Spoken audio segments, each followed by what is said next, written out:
Part of today's call between President Biden and Russia's President Vladimir Putin centered on Russia's top opposition figure, Alexei Navalny.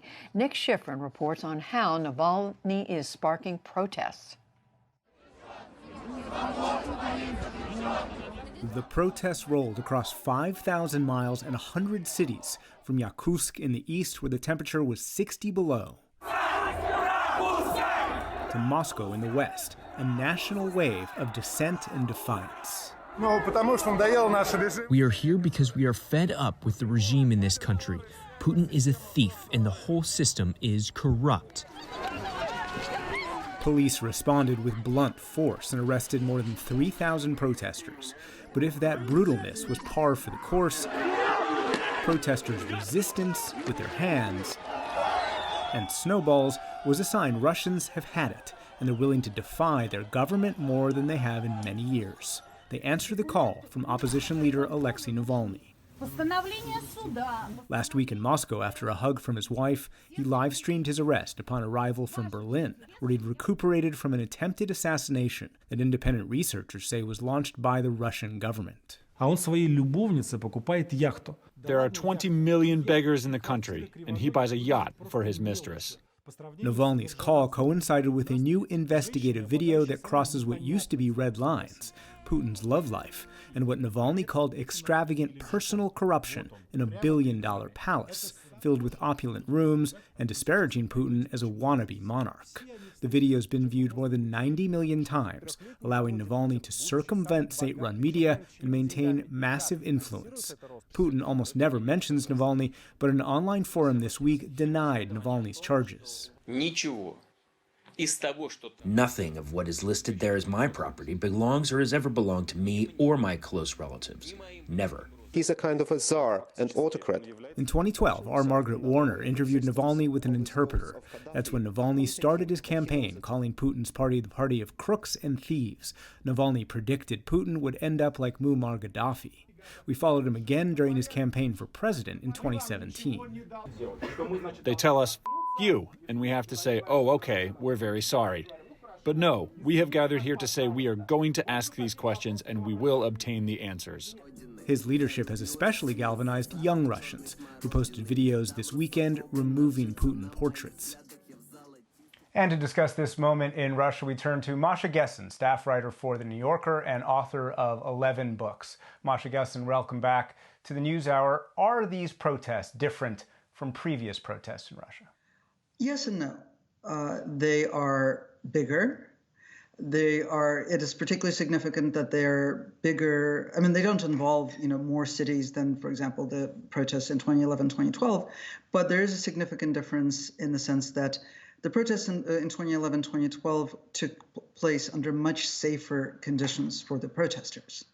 They were, quote unquote, legal in the eyes of the state. And the sanctions for any kind of violations that might have been committed during the protests were much lighter. In the last decade, Russia has passed a slew of laws aimed specifically at intimidating any kind of protest. And these protests were explicitly declared illegal by the state. So every single person, every one of the tens of thousands of people who came out knew that they were risking arrest. It's part of a long wave of dissatisfaction, distrust, and kind of a slow-building refusal to take it anymore. How much of a threat are these protests to Putin? We have not seen what we've seen in previous examples in Russian history, and even in 2011, 2012, which are the elites breaking from Putin. So does that mean that these are not a threat to the Kremlin? The Putin regime is a mafia state. Every single person in the elites is personally dependent on Putin for money and power. That's one of the reasons, for example, that they all contributed to the building of his palace, right? He has them in his grip at all times. So we're not going to see the elites coalescing against Putin. That kind of analysis is not applicable to this kind of regime. Unfortunately for the protesters, there are no levers in any existing institutions for the protesters to activate. There's no independent judiciary, there's no parliament, there are even no elites that could rise up against Putin. The protests, I think, are probably best and, both sort of hopefully and pessimistically viewed as an investment in Russia's post-Putin future, which will eventually happen. Navalny is playing what a colleague of yours called digital guerrilla war. He's clearly popular with younger Russians and clearly able to get a viral video out there. But the majority of Russia is older, politically inactive.